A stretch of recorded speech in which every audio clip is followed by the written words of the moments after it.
নমস্কার। অনেকদিন পরে আবার আমরা হাজির হলাম।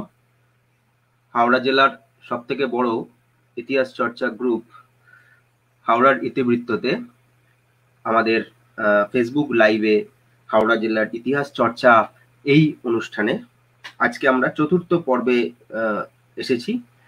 আজকের পর্ব যাকে নিয়ে, তিনি বাঙালির অত্যন্ত প্রিয় একজন সাহিত্যিক, অমর কথাশিল্পী শরৎচন্দ্র চট্টোপাধ্যায় মহাশয়ের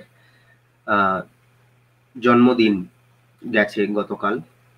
তাকে স্মরণে রেখে, তার জন্মদিনকে স্মরণে রেখে আমরা আজকের এই অনুষ্ঠানকে সাজিয়েছি, যার নাম দিয়েছি আমরা হাওড়ায় শরৎচন্দ্র।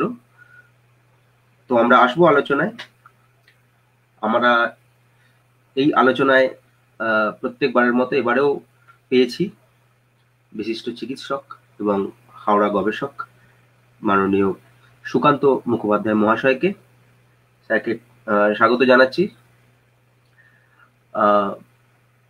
সেই সঙ্গে কিছুটা আলোচনা আমিও করব আজকে। তো আমরা দুজনে মিলেই আজকের এই অনুষ্ঠান শুরু করব। যে সমস্ত দর্শকরা দেখছেন আমাদের এই লাইভটা, তাদেরকে আমাদের অনুরোধ, আপনারা যদি আপনাদের কোনো রকম প্রশ্ন থাকে, কোনো কিছু বিষয় বলতে চান, মতামত দিতে চান, আপনারা কমেন্ট বক্সে আপনাদের মতামত দেবেন। আমরা চেষ্টা করব সেটা নিয়ে আলোচনা করার নির্ধারিত সময়ের মধ্যে। আসুন, আমরা স্বাগত জানাচ্ছি সুকান্ত বাবুকে। আমরা শুরু করছি আমাদের অনুষ্ঠান। প্রথমেই আমরা চলে যাচ্ছি স্যারের কাছে। স্যার, আচ্ছা, শরৎচন্দ্রের জন্ম হয়েছিল অ্যাকচুয়ালি 15ই সেপ্টেম্বর, মানে 1876 খ্রিস্টাব্দের 15ই সেপ্টেম্বর, বাংলা 1283 বঙ্গাব্দ, 31শে ভাদ্র এবং অশ্লেষা নক্ষত্রান্বিত ত্রয়োদশী তিথি ছিল সেটা।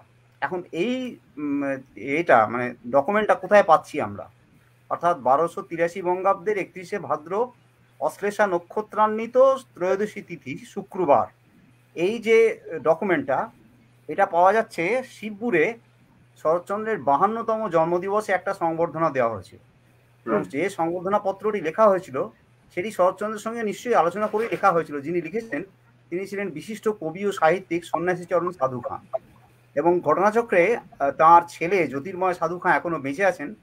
সেই সংবর্ধনাটাই শরৎচন্দ্রের জীবনের কিন্তু প্রথম সংবর্ধনা, 52তম জন্মদিবসের সংবর্ধনা। সেটা শিবপুর সাহিত্য সংসদ থেকে তাকে দেওয়া হয়েছিল, একটা মানপত্র দেওয়া হয়েছিল। এবং যখন তিনি ওই শিবপুরের বাসভবনে কালীকুমার মুখার্জি লেনে থাকতেন, সেই সময় উনি হয়তো চলে গেছেন এতে কি বলে, কারণ 1334 বঙ্গাব্দের 31শে ভাদ্র এই সময়টাতে ওই সংবর্ধনাটা দেওয়া হয়েছিল। কাজেই এই তিথিটা আমরা মানে অনেকটা অথেন্টিক এটা ধরে নিতে পারি, অর্থাৎ শরৎচন্দ্রের সঙ্গে আলোচনা করি এই তিথিটা, জন্মদিনটা পাওয়া গিয়েছিল 15ই সেপ্টেম্বর এই তারিখটা।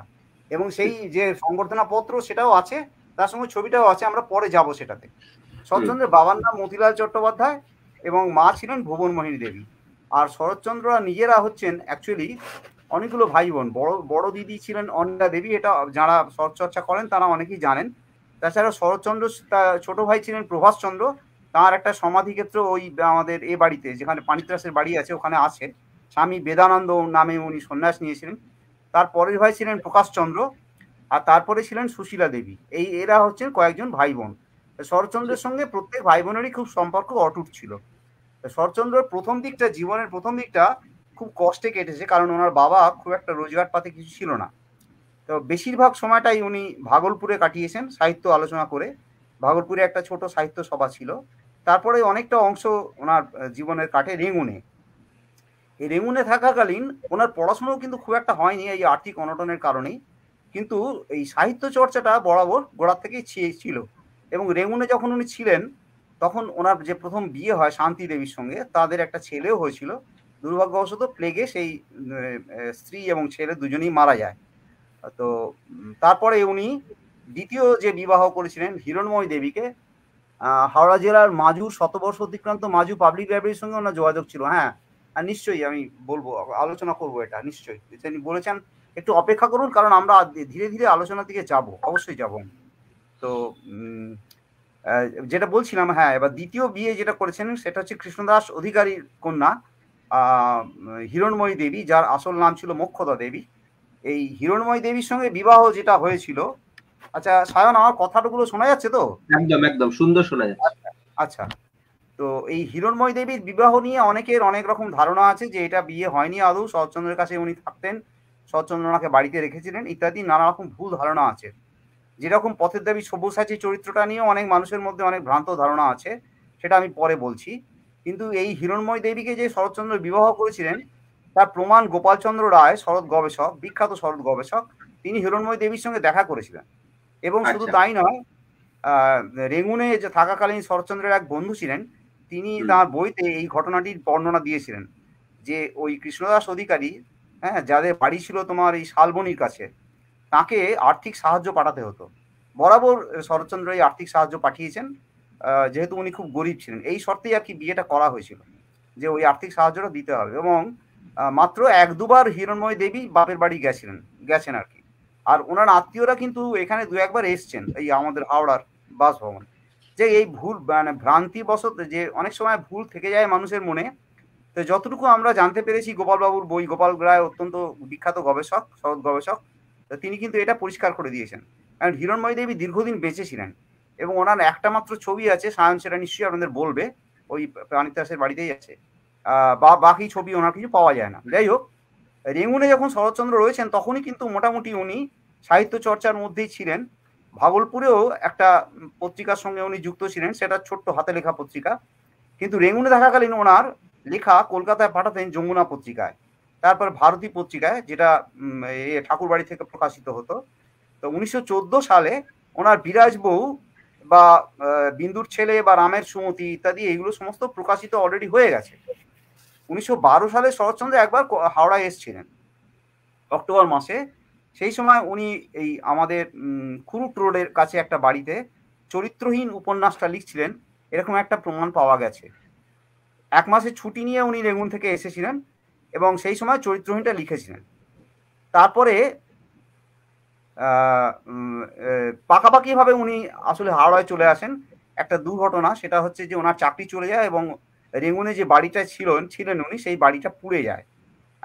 এই হচ্ছে শরৎচন্দ্র যখন হাওড়ায় এসেছিলেন, এই তখনকার ছবি। হাওড়ায় উনি আসেন 1916 সালের এপ্রিল মাসে।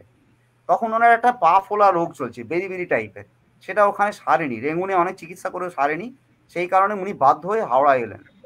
এবং হাওড়ায় কিভাবে এলেন, যোগাযোগটা কিভাবে হলো, কেন বাজিতশিবপুরে এলেন?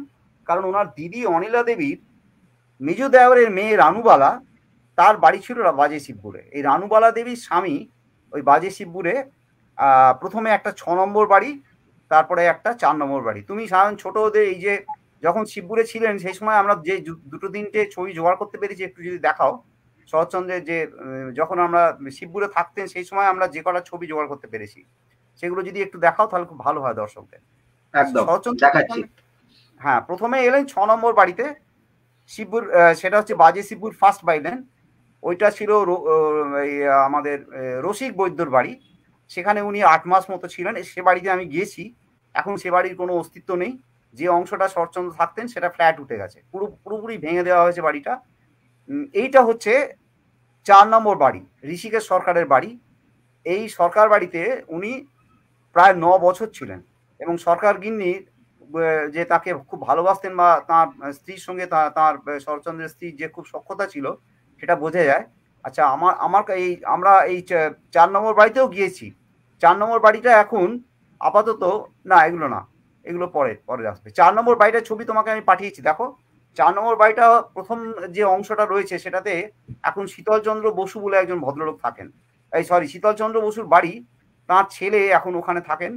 শীতলচন্দ্র বসুর বাড়ির ভেতরের দিকে যে অংশটা, সেই অংশটায় একটা 3 কামরার ঘর ছিল, এবং ওই রকম একটা চালা ঘর টাইপের ঘর। তখনকার দিনে তো ওরকম পাকা বাড়ি পাওয়া যেত না। দেখো 4 নম্বর বাড়ির ছবিটা আছে, বাড়িতে 4 নম্বর লেখা আছে, 4। এই যে দুটো বাড়ি দেখা যাচ্ছে, ওই দুটো বাড়ির, হ্যাঁ, এইটা হচ্ছে তোমার, এটা তো শরৎচন্দ্র চট্টোপাধ্যায় লেন, এখন নাম হয়েছে নতুন। এইটা হচ্ছে 6 নম্বর বাড়ি। প্রথম 6 নম্বর বাড়ি হচ্ছে এইটা, আগে যেটা গেল চলে, এইটা হচ্ছে শরৎচন্দ্রের এই ছবি। আমরা প্রথমে যে ছবিটা দেখালাম, ওইটা হচ্ছে 6 নম্বর বাড়ি। আর 4 নম্বর বাড়ি, 4 নম্বর লেখা এই ছবিটা, এইটাতে এই যে এইটা হচ্ছে 6, এটা হচ্ছে 4, এই 4 নম্বর বাড়িটা। এই 4 নম্বর বাড়িটা এখনো আছে, কিন্তু শরৎচন্দ্র যেখানটা থাকতেন সেইখানটা কিন্তু ফ্ল্যাট উঠে গেছে। এই যে 6 নম্বর বাড়িটা, এই 6 নম্বর বাড়িতে উনি প্রথম এসে উঠেছিলেন, এটা 6 নম্বর বাড়ি। এই 6 নম্বর বাড়ির পেছন দিকটা যেখানটা শরৎচন্দ্র থাকতেন সেই জায়গাটা কিন্তু ফ্ল্যাট উঠে গেছে, অর্থাৎ বাড়িটার কোনো অস্তিত্ব এখন আর নেই। আর এই বাজিশিবপুর ফার্স্ট বাই লেন একটা যে গলি, তার ঠিক দেখো সামনের বাড়িটাই হচ্ছে 4 নম্বর। এই 6 আর 4, এই 4, এটা একটু বড় করলেই বোঝা যাবে, একটু জুম করে দাও সবাই বুঝতে পারবেন। এটা হচ্ছে 4 নম্বর, এটা 6 নম্বর বাড়ি। এখন আর অস্তিত্ব নেই, মানে বাড়িটার অস্তিত্ব আছে কিন্তু বাড়িতে অন্য লোক থাকেন, যার বাড়ি তিনি বিক্রি করে দিয়ে চলে গেছেন, পেছনে ফ্ল্যাট উঠে গেছে। আর তার উল্টো দিকে হচ্ছে ওই 6 নম্বর বাড়িটা, বাজিশিবপুর ফার্স্ট পাইলেন ওইখানে। এই 6 নম্বর বাড়িটা ইনি, এইটা হচ্ছে 6 নম্বর বাড়ি, এটা এখানে ছিলেন 8 মাস, আর 4 নম্বর বাড়িতে ছিলেন 9 বছর। তারপরে যে কালীকুমার মুখার্জি লেনের যে বাড়িটা, সেইখানে তিনি গৌরীনাথ মুখার্জির বাড়িতে ছিলেন, সেখানে মোটামুটি উনি বছর খানেক মতো ছিলেন। গৌরীনাথ মুখার্জি লেনের বাড়ি, গৌরীনাথ মুখার্জি কালীকুমার মুখার্জি লেনের বাড়িটা, সেই বাড়িটাও দুর্ভাগ্যবশত শরৎচন্দ্র যেখানে যে অংশটা থাকতেন সেটা ফ্ল্যাট হয়ে গেছে, এখন আর তার কোনো অস্তিত্ব কোথাও কিছু নেই। তো আমরা সুতরাং ওই দিকে যাচ্ছি না, আর কিছু করার নেই, কারণ শরৎচন্দ্রের স্মৃতি, হাওড়াতে যে 3টে বাড়িতে উনি থাকতেন সেই 3টে বাড়ির কিন্তু কোনোটাই, বাড়িগুলো সব রয়েছে অথচ তার অস্তিত্ব নেই। অস্তিত্ব যেটা আছে সেটা হচ্ছে একমাত্র ওই ভূতনাথ মিত্রের বাড়িটা, অর্থাৎ 50 নম্বর নীলকমল। এই ছবিটা খুব সুন্দর একটা ছবি, আমাদের একজন ফেসবুক বন্ধু সূত্রে আমরা পেয়েছি। শরৎচন্দ্র বাড়িতে অতিথি এসছেন দেখা করতে, এবং এটা আমাদের ফেসবুক গ্রুপ থেকেই নেওয়া, এবং আমরা সেই বন্ধুর কাছে কৃতজ্ঞ যিনি এই দুষ্প্রাপ্য ছবিটি আমাদের পাঠিয়েছেন। এই ছবিগুলো কিন্তু চট করে পাওয়া যায় না। এরকম আরেকটা ছবি, এইটা আসছি, এইটা হচ্ছে আরেকটা ছবি যেখানে শরৎচন্দ্র সই দিচ্ছেন। গৌতম মিত্র মহাশয়ের কাছ থেকে পেয়েছিলাম। হ্যাঁ, গৌতম মিত্র মহাশয়ের কাছ থেকে পেয়েছিলাম। এই যে বাড়িটা যে সই দিচ্ছে, এটা হচ্ছে 49/4 কালীকুমার মুখার্জি নেন। এই যে সইটা, মানে ওনার বাবা বা কেউ কোনো আত্মীয় জ্যাঠামশাই এরকম কেউ হবেন, তাকে শরৎচন্দ্র লিখে দিচ্ছেন কোনো কাগজে। এটা খুব দুষ্প্রাপ্য ছবি আমরা পেয়েছি, তাকে ধন্যবাদ জানাচ্ছি যিনি দিয়েছেন ছবিটা। এই যে ইজি চেয়ারটা দেখছেন, এই ইজি চেয়ারটা কিন্তু ওই বাড়িতে এখনো আছে। 49/4 কালীকুমার মুখার্জি লেনে এই ইজি চেয়ারটা কিন্তু এখনো সংরক্ষিত রয়েছে। আর একটা ইজি চেয়ার, এই যে এটা আমাদের মানে ওই বাড়িতে যে ভদ্রলোক আছেন তিনি এই ইজি চেয়ারটাই একমাত্র বাঁচিয়ে রাখতে পেরেছেন, বাদ বাকি সমস্ত স্মৃতি ওই বাড়ি থেকে লুপ্ত হয়ে গেছে। আচ্ছা, নীলকমল কুণ্ডু লেন যেটা থেকে ঢুকেছে ওই বাজিশিবপুর ফার্স্ট বাই লেন, যেটা এখন শরৎচন্দ্র চট্টোপাধ্যায় লেন নাম হচ্ছে, নীলকমল কুণ্ডু লেনের 50 নম্বর যে বাড়িটা ছিল সেইটা ছিল ভূতনাথ মিত্রর বাড়ি। ভূতনাথ মিত্রর বাড়িটা এই লাল রঙের একটা ইয়ে নয়, আর একটা ছবি আছে দেখো, লাল রঙের রকোলা একটা বাড়ি, লাল রঙের রকোলা একটা বাড়ি আছে এই প্রথম লাইনে একদম এই জায়গাটা করে আছে। হ্যাঁ, ওর আগের ছবিটা, ওই শরৎচন্দ্র লেনের আগের ছবিটা। আর না, তা এটা না, এরপরে লাল রঙের রক, মানে দোলের রং করা একটা রক, বড় বড় বড় রক, ওর আগের ছবিটা দেখো, এটা তো গলিটা, এর আগে দেখো একটা লাল রঙের রকওয়ালা বাড়ি আছে, লাল, হ্যাঁ এইটা রাখো। এইটা হচ্ছে সেই ভূতনাথ মিত্রর বৈঠকখানা। পুরোটা আমি তুলিনি কারণ রকটা তখনও পর্যন্ত ছিল, যখন শরৎচন্দ্র ছিলেন সেই আমল থেকে এই রকটা ছিল, এবং এই যে ঘরটা দেখছেন এটা একটা একতলা বাড়ি ছিল। এই বৈঠকখানা ঘরেই শরৎচন্দ্রের আড্ডা ছিল। শরৎচন্দ্র বাড়ি থেকে বেশিরভাগ সময়ই সকাল সন্ধে এই রকটাতে এসে বসতেন বা বাড়ির বৈঠকখানার ভেতরে এসে আড্ডা দিতেন, এবং এখানেই যত নামকরা সেকালের তাবড় তাবড় সাহিত্যিক বা বিপ্লবী তারা কিন্তু এখানে এসেই তার সঙ্গে দেখা করতেন। সুতরাং এই বাড়িটার বৈশিষ্ট্য অনেক বেশি। বাড়িটা এখন হাত বদল হয়ে গেছে, কিন্তু যারা আছেন তারা সেটাকে দোতলা বাড়ি হয়ে গেছে এখন যদিও, কিন্তু বাড়িটা আছে। অর্থাৎ শরৎচন্দ্রের স্মৃতি বলতে যদি আমরা ধরি তাহলে একমাত্র এই 50 নম্বর নীলকমল কুণ্ডু লেনের বাড়িটাই কিন্তু এখন পর্যন্ত আপাতত রয়েছে, ভূতনাথ মিত্রর বৈঠকখানা। এই বাড়িটায় কিন্তু অনেক আড্ডা মানে জড়িয়ে আছে, অনেক আড্ডা স্মৃতি জড়িয়ে আছে। বহু তাবড় তাবড় সাহিত্যিক এবং বহু লেখক, বিশিষ্ট লেখক বা বহু বিপ্লবী এই বাড়িতে এসেছেন। শরৎচন্দ্র শিবপুরের বাড়িতে মানে দীর্ঘদিন শরৎচন্দ্র শিবপুরে থাকার জন্য, এবং সাহিত্যিক হিসেবে তিনি 1919 সাল পর্যন্ত এত তার বই বেরিয়েছে অলরেডি, এবং এত লেখা বেরিয়েছে, সেগুলো বেশিরভাগই Gurudas Chattopadhyay and sons publish করেছেন। যমুনা পত্রিকা, ভারতবর্ষ পত্রিকা, জলধর সেন ভারতবর্ষের সম্পাদক, তার লেখা নিতে তার বাড়িতে আসতেন। তো তার কাছ থেকে লেখা পাওয়া খুব দুষ্কর ব্যাপার ছিল, কারণ তিনি খুব মুডি সাহিত্যিক ছিলেন, খুব মুডি ছিলেন, এবং যদি মনে করবেন যে লিখতেন তাহলে একটানা লিখতেন, আর যদি মনে করবেন লিখবেন না তো লিখবেনই না, এরকম টাইপের। অনেক সময় তাকে ধরে বেঁধে জোর করে লেখাতে হতো। কিন্তু সেকালে তার বইয়ের বিক্রি সাংঘাতিক ছিল। সায়ন, তুমি শুনলে আশ্চর্য হবে, যখন উনি হাওড়ায় আসেন তখন ওনার আয় ছিল 100 টাকা। সেটা কিন্তু ওই সাহিত্য থেকে, অর্থাৎ যমুনা পত্রিকার যিনি সম্পাদক তিনি তাকে 100 টাকা করে মাসে দিতেন।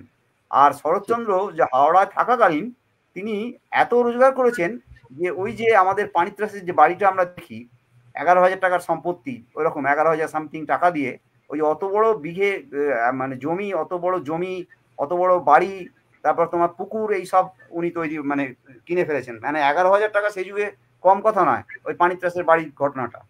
তো সুতরাং লেখা থেকে তার আয় কোথায় গেছে সেটা আমরা বুঝতে পারি। আর সেকালে একটা চল ছিল তোমার এই বিয়ে বা ওই অন্নপ্রাশন বা সরি বিয়ে পৈতে বা অন্যান্য অনুষ্ঠানে, আচার অনুষ্ঠানে বই উপহার দেওয়ার একটা চল ছিল। সেই জন্য বইয়ের বিক্রিও খুব বেশি ছিল এবং বইগুলো অনেক সময় লাল রঙে ছাপা হতো। উপহার দেওয়ার জন্য এই রীতিটা ছিল, বই ছাপার প্রিন্টটা হতো লাল রঙে। তো শরৎচন্দ্রর যে বইয়ের একটা পাতাতে মানে উপহারের একটা পেজও থাকতো, উপহারের সেখানে একটা নাম লেখা যেত। ভেরি গুড, ঠিক ঠিক ঠিক, ছবি দেওয়া খুব সুন্দর। তা শরৎচন্দ্র এই শিবপুরে থাকাকালীন দেখো নিষ্কৃতি প্রকাশিত হয়েছে 1917-এ, একাদশী বৈরাগী 18-এ, শ্রীকান্তর ভ্রমণ কাহিনী রূপে শ্রীকান্ত প্রকাশ হয়েছে, তারপর বই আকারে বেরিয়েছে। শ্রীকান্ত প্রথম পর্ব দ্বিতীয় পর্ব দুটোই বেরিয়েছে। দত্তা প্রকাশিত হয়েছে, গৃহদাহ প্রকাশিত হয়েছে, বামুনের মেয়ে, স্বামী, দেনা পাওনা, এইসব নানান বই আর কি, বরদিদি, 1913-তে যমুনা পত্রিকায় যখন উনি রেগুনে সেই সময়, বিরাজ বউ, এইগুলো অলরেডি, এবং রামের সুমতি, এগুলো শরৎচন্দ্রের অলরেডি একটা সাহিত্যিক হিসেবে তখন নাম হয়েই গেছে যখন উনি এখানে আসেন। তারপর যখন উনি আস্তে আস্তে ওই এতে চলে যান, মানে তোমার ওই ওই বাড়িতে চলে যান, তখনও কিন্তু লেখা থামাননি, লেখা কিন্তু চলছিল। চরিত্রহীন আমরা এই উপন্যাস আলোচনাটাই করছি, একটা প্রশ্ন এসেছে স্যার এই বিষয়ে। হ্যাঁ, এইটাই তো আমি বলছি যে এটাই আমি আলোচনা করছি আমি। এটাই তো আমরা আলোচনা করছি। এটা রূপম, আমাদের রূপম চ্যাটার্জি জিজ্ঞেস করেছে। হ্যাঁ, শরৎচন্দ্র শিবপুরে থাকাকালীন লিখেছিলেন নিষ্কৃতি, একাদশী বৈরাগী, দত্তা, শ্রীকান্ত প্রথম এবং দ্বিতীয় পর্ব, গৃহদাহ, বামুনের মেয়ে, স্বামী বলে একটা গল্প 1918 সালে। এই স্বামী গল্পটার একটা ইতিহাস আছে, সেটা হচ্ছে দেশবন্ধু চিত্তরঞ্জন দাসের সঙ্গে তার পরিচয় হওয়ায়, দেশবন্ধু চিত্তরঞ্জন দাস তার একটা নারায়ণ বলে পত্রিকা ছিল, এই পত্রিকায় শরৎচন্দ্রের একটা লেখা চান। দেশবন্ধুর সঙ্গে শরৎচন্দ্রের ভীষণ ভালো সম্পর্ক ছিল। স্বামী এই গল্পটা শরৎচন্দ্র দেশবন্ধুকে দেওয়াতে দেশবন্ধু ওনাকে একটা চেক দেন, ব্ল্যাঙ্ক চেক, বলেন আপনি যত ইচ্ছে টাকা বসিয়ে নেবেন। শরৎচন্দ্র কিন্তু বেশি টাকা নেননি, মাত্র 100 টাকা নিয়েছিলেন। এবং ঘটনাচক্রে যখন দেশবন্ধুর খুব খারাপ অবস্থা, অর্থাৎ স্বরাজ্য দল গঠন করেছেন, তখন চাঁদার খুব অসুবিধে, তখন শরৎচন্দ্র দেশবন্ধুকে সেই 100 টাকাই দিয়েছিলেন। তা আমি উত্তরটা দিয়েছি, অনেকটাই দিয়েছি, অনেকগুলো। বামুনের মেয়ে, স্বামী, দেনা পাওনা, তারপরে ধরুন শ্রীকান্ত বললাম যে কি বলে ভ্রমণ কাহিনী আর কি, যেটা ফার্স্ট পার্ট এবং সেকেন্ড পার্ট, একাদশী বৈরাগী, তারপর অরক্ষণীয়া এই উপন্যাসটার ভূমিকা রেখেছিলেন তিনি হচ্ছেন বলাইচন্দ্র বন্দ্যোপাধ্যায়ের বাবা, সরোজ রঞ্জন বন্দ্যোপাধ্যায়। এছাড়া পল্লী সমাজ, বৈকুণ্ঠের উইল, চন্দ্রনাথ, এই সবগুলো ভারতবর্ষে আস্তে আস্তে প্রকাশিত হয়েছে। এরপরে শরৎচন্দ্রের দেবদাস বেরিয়েছে, কাশীনাথ বেরিয়েছে, চরিত্রহীন বেরিয়েছে, একাদশী বৈরাগী তো বেরিয়েছে বললাম। বিচিত্রার আসরে শরৎচন্দ্রের সঙ্গে আলাপ হলো রবীন্দ্রনাথের, সেটাও একটা অদ্ভুত। শরৎচন্দ্র ওখানে বিলাসী বলে একটা গল্প পড়তে গেছেন, কিন্তু বিচিত্রার আসরে একটা মজার ঘটনা ঘটেছিল। সেটা হচ্ছে যে খুবই মজার ঘটনা, সেটা হচ্ছে যে ওখানে বিচিত্রার আসরে যেহেতু অনেক লোক যেতেন, প্রচুর জুতো চুরি হতো আর কি, নতুন জুতো দেখলেই চুরি হতো। এটা শরৎচন্দ্রকে কেউ একজন বলে দিয়েছিলেন। তো শরৎচন্দ্র করেছেন কি, খবরের কাগজে জুতোটা মুড়ে বগলে করে নিয়ে ঢুকেছেন। আর সত্যেন্দ্রনাথ দত্ত সেটা দেখতে পেয়ে একে রবীন্দ্রনাথকে গিয়ে বলে দিয়েছেন যে এরকম শরৎবাবু জুতো বগলে করে এসছেন। শরৎ ঘরে ঢুকতে রবীন্দ্রনাথ শরৎচন্দ্রকে বলছেন, কি হে শরৎ, তোমার বগলে ওটা কি পাদুকা পুরাণ নাকি? অর্থাৎ মানে কোনো পুঁথি নিয়ে এসেছে নাকি? শরৎচন্দ্র বুঝতে পেরে গেছেন যে ঘটনাটা, ঘরে কেউই কিন্তু বুঝতে পারেননি, একমাত্র দুজনেই বুঝেছেন যে কি হে শরৎ, তোমার বগলে ওটা কি পাদুকা পুরাণ নাকি? মানে জুতোটা তো রয়েছে, জুতোটা তো আর নামানো যাবে না। যাই হোক, এরকম সব মজার ঘটনা ঘটেছে অনেক। তো তখনও তিনি কিন্তু রাজনীতির সঙ্গে জড়াননি, রাজনীতির সঙ্গে যোগাযোগটা মোটামুটি এই 1919-20 সাল থেকে শুরু হলো। তার মধ্যে এই লেখালেখিগুলো চলেছে এবং 1919 সালে মোটামুটি বসুমতী পত্রিকা তারা শরৎ গ্রন্থাবলী প্রকাশ করে ফেলেছে অলরেডি। মানে তার এত লেখা এবং এত পপুলারিটি, এত রোজগার, যে অলরেডি তিনি শরৎ গ্রন্থাবলী তারা একটা প্রকাশ করে ফেলেছে। এটা হচ্ছে 1919 সালের কথা বলছি। এরপরে আমাদের চলে আসতে হবে সেটা হচ্ছে যে এতে শরৎচন্দ্রের রাজনীতিতে যোগদান। শরৎচন্দ্র এই বিষয়টা স্যার এখন আলোচনা করে দিন, এই মাজু পাবলিক লাইব্রেরির বিষয়টা। হ্যাঁ, ওটা আসবো এই সূত্রেই আসবো। তার কারণ এই রাজনীতির সূত্রেই উনি বিভিন্ন জায়গায় যে গেছেন, সেইখানে যে সাহিত্যিক হিসেবেও গেছেন, অনেক সময় রাজনীতিক হিসেবেও গেছেন। হ্যাঁ, আমি নামগুলো বললেই তুমি বুঝতে পারবে যে কি, যিনি প্রশ্নটা করছেন তিনি নামটা শুনলেই বুঝতে পারবেন যে কেন উনি গিয়েছিলেন। হ্যাঁ, কি বলছো? শুদ্ধশীল প্রশ্নটা করেছে। আচ্ছা, শুদ্ধশীল, আমি নামটা বললেই শুদ্ধশীল বুঝতে পারবে যে কেন উনি মাজুতে গিয়েছিলেন। যাই হোক, তো 1920 সালে যখন গান্ধীজির অসহযোগ আন্দোলন যখন শুরু হলো, সেই সময় তিনি কংগ্রেসে যোগদান করলেন এবং শরৎচন্দ্রের মানে প্রধান উপদেষ্টা, বন্ধু বা যাই বলো, গাইড ছিলেন দেশবন্ধু চিত্তরঞ্জন দাস। এটা এই বিষয়ে কোনো সন্দেহ নেই। এবং সুভাষচন্দ্র তখন সদ্য এসছেন, নতুন একদম। সুভাষচন্দ্র দেশবন্ধুর একদম ডাইরেক্ট শিষ্য, সরাসরি। তো কাজেই দেশবন্ধুর বাড়িতে ওনার একদম ভীষণ যাতায়াত। এবং শরৎচন্দ্র দেশবন্ধুকে একমাত্র ব্যতিক্রম। দেশবন্ধুকে অনেকে কিন্তু সিআর দাস বা দাস সাহেব এই সব নামেই ডাকতেন, দেশবন্ধু নামে কিন্তু কেউ ডাকতেন না, এক্সেপ্ট শরৎচন্দ্র একাই একমাত্র শুধু দেশবন্ধু বলতেন। তো সেইটা দেশবন্ধু একদিন হাসতে হাসতে জিজ্ঞেস করেছেন যে আপনি আমাকে এরকম একটা অদ্ভুত নামের কেন ডাকেন, মানে এটা তো আমার পাওয়া নাম। তো বলেছিলেন যে না, আপনি প্রকৃতই দেশের বন্ধু বলে আপনাকে আমি দেশবন্ধু বলি। আপনি আমার কাছে ব্যারিস্টারও নন এবং কি বলে মানে বিশিষ্ট ব্যক্তিও কিছু নন, আপনি আমার বন্ধু। 1924 সালে সেই শরৎচন্দ্র আর কি ওই গান্ধীজির যে অসহযোগ আন্দোলন সেটাতে যোগদান করলেন এবং মোটামুটি এই চিত্তরঞ্জন দাসের আগ্রহেতেই উনি আমাদের হাওড়া জেলা কংগ্রেসের 1921 সালে সভাপতি হলেন। তার আগে জেলা কংগ্রেসের দায়িত্ব ছিল অমৃতলাল পাইনের হাতে। অমৃতলাল পাইন হচ্ছেন বরদা পাইনের বাবা। বরদা পাইন হচ্ছেন হাওড়া কোর্টের নামকরা আইনজীবী এবং অমৃতলাল পাইনও হাওড়া কোর্টের নামকরা আইনজীবী। এদের বাড়ি এই তোমার কালীপুর বাজারে একটা গলির মধ্যে, এখনো সে বাড়িটা ভেঙে দিচ্ছে আর কি, সে রয়ে গেছে। কিন্তু ওই অমৃতলাল পাইন তখন খুব জাট নেতা। কিন্তু সায়ন, একটা জিনিস কি, এই 1905 থেকে যে কংগ্রেসের ভাঙন ধরেছিল, ওই যে কার্জনের বঙ্গভঙ্গ আন্দোলনের পরে কংগ্রেস যে দুটো ভাগে ভাগ হয়ে গিয়েছিল, একটা চরমপন্থী একটা নরমপন্থী, হাওড়াতে কিন্তু কংগ্রেসের হাল ধরার মতো লোক খুব একটা ছিল না দীর্ঘদিন পর্যন্ত। এবং হাওড়াতে ওই চরমপন্থী আন্দোলনের ঢেউ এসে পড়েছিল। তার জন্যেই বিভিন্ন জায়গাতে তুমি খেয়াল করবে যে পিকেটিং থেকে আরম্ভ করে হাওড়াতে যে আমাদের যে স্বাধীনতা আন্দোলনের যে ঢেউ, সেটা উদয়নারায়ণপুর থেকে, মাজু থেকে আরম্ভ করে, পাতিহাল থেকে আরম্ভ করে সর্বত্রই চলে গেছিল। এবং এই যোগাযোগটা রাখা কিন্তু খুব কঠিন ব্যাপার ছিল। শরৎচন্দ্র এই যে সাংগঠনিক যে কাজ, এই কাজটা শরৎচন্দ্রের কিন্তু খুব বড় একটা কৃতিত্ব সভাপতি রূপে। এবং একই সঙ্গে উনি বিপিসিসি মানে বেঙ্গল প্রভিন্সিয়াল কংগ্রেস কমিটি তারও মেম্বার এবং নিখিল ভারত কংগ্রেস কমিটি তারও মেম্বার। অর্থাৎ শরৎচন্দ্র শুধু একটা সাধারণ হাওড়া জেলা কংগ্রেসের সভাপতি নন, তিনি বিপিসিসিরও সভাপতি, আবার নিখিল ভারত যে কংগ্রেস কমিটি আছে তারও সভাপতি। তার ফলে ওনার একটা বড় ব্যাকগ্রাউন্ড আছে। এবং দিল্লিতে কংগ্রেসের অধিবেশনে উনি দেশবন্ধুর সঙ্গে যাচ্ছেন এবং দেশবন্ধুর সমর্থনে যেখানে যেখানে মানে সভা হচ্ছে বা দেশবন্ধু যেখানে যেখানে মিটিং করছেন সেখানে যাচ্ছেন। গান্ধীজির অসহযোগ আন্দোলনে যোগদান করেছেন। চরকাতে ওনার খুব একটা আস্থা ছিল না, কিন্তু উনি খাদির জামা কাপড় এইটা পছন্দ করতেন। সুরাপান করতেন, সুরাপান বর্জন করলেন, ছেড়ে দিলেন। তারপরে দেশীয় যে জিনিসপত্র পড়া বা ওই যে বয়কট আন্দোলন ইত্যাদি নানা রকম যে তখন চলছিল আর কি, বিশেষত বেশি দরকার ছিল আর কি কংগ্রেসকে গুছিয়ে তোলা। এই গুছিয়ে তোলার কাজে একটা জিনিস তুমি বললেই বুঝতে পারবে, সেটা হচ্ছে যে 1922 সালে যখন দেশবন্ধু অ্যারেস্ট হলেন এবং তারপরে দেশবন্ধু কারামুক্তি ঘটলো, তখন যে তাকে একটা সংবর্ধনা দেওয়া হয়। সেই সংবর্ধনায় যে মানপত্রটা সেটা লিখেছিলেন শরৎচন্দ্র। এবং দেশবন্ধু মারা যাওয়ার পরে যে বিশাল একটা সভা হয়েছিল বালিতে, আমাদের হাওড়ার বালিতে, সেখানেও কিন্তু শরৎচন্দ্র সভাপতিত্ব করেছিলেন। সেটাও কিন্তু ওই এই হিসেবে সভাপতি, মানে কংগ্রেসের সভাপতি হিসেবে। সেইখানে আবার মেয়েদেরও একটা বড় ভূমিকা শরৎচন্দ্র নিয়েছেন, এটা খুব অবাক ব্যাপার। তার আগে আমি বলি 1924 সালে তারকেশ্বরে যে মহন্ত আন্দোলন ঘটেছিল, মানে মহন্তদের যে অত্যাচার তার বিরুদ্ধে দেশবন্ধু একটা আন্দোলন সংগঠিত করেছিলেন এবং সেখানে তার ছেলেও ছিল এবং সেখানে গুলি চলেছিল। সেই রাত্রিরে শরৎচন্দ্র দেশবন্ধুর বাড়িতে বসে আছেন। তো যাই হোক, তো আসার সময় হঠাৎ একটা রাধাকৃষ্ণর মূর্তি ওনার চোখে পড়লো এবং দেশবন্ধু বললেন আপনি এটা নিয়ে যেতে পারেন। তো সেই রাধাকৃষ্ণের মূর্তিটা তুমি এখনো দেউলটির বাড়িতে দেখতে পাবে, পাথরের রাধাকৃষ্ণ।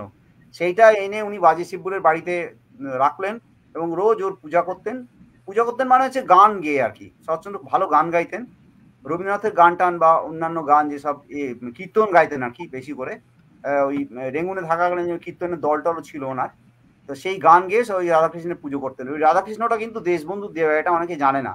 এখনো যে দেউলটির বাড়িতে যে রাধাকৃষ্ণের মূর্তিটা রাখা আছে ওটা কিন্তু দেশবন্ধু চিত্তরঞ্জনের বাড়ি থেকে নিয়ে আসা এবং এক ট্যাক্সি করে নিয়ে আসতে হয়েছিল। এবং নারীদের ভূমিকার জন্য তিনি দেশবন্ধুকে উৎসাহিত করলেন। দেশবন্ধু তখন ভবানীপুরে নারী মন্দির তৈরি করলেন। তাতে বাসন্তী দেবী, দেশবন্ধু বোন উর্মিলা দেবী, নেলি সেনগুপ্তা, মোহিনী দাশগুপ্তা, হেমপ্রভা মজুমদার, স্বর্ণলতা দেবী, চারুলতা দেবী, সুপ্রভা দেবী, কমলা দেবী, এই মূর্তিটা, এই যে সুন্দর ছবিটা দেখিয়েছো সায়ন, এই মূর্তিটা হচ্ছে দেশবন্ধুর বাড়ির মূর্তি। এরকম একটা নারী বাহিনী তৈরি করা হলো মূলত শরৎচন্দ্রের আগ্রহে। অর্থাৎ হ্যাঁ, এই মূর্তিটার কথাই বলছি আমি। এইটা ভবানীপুরে আমাদের দেশবন্ধুর বাড়ি থেকেই আনা এই মূর্তিটা। আচ্ছা, তো এই সময় অর্থাৎ শরৎচন্দ্রের নারীদের ভূমিকাটাও আমরা দেখলাম যে শুধু মেয়েরা ঘরে বসে থাকলে হবে না, তাদেরকে সক্রিয় আন্দোলনে ডেকে আনতে হবে, যোগদান করতে হবে।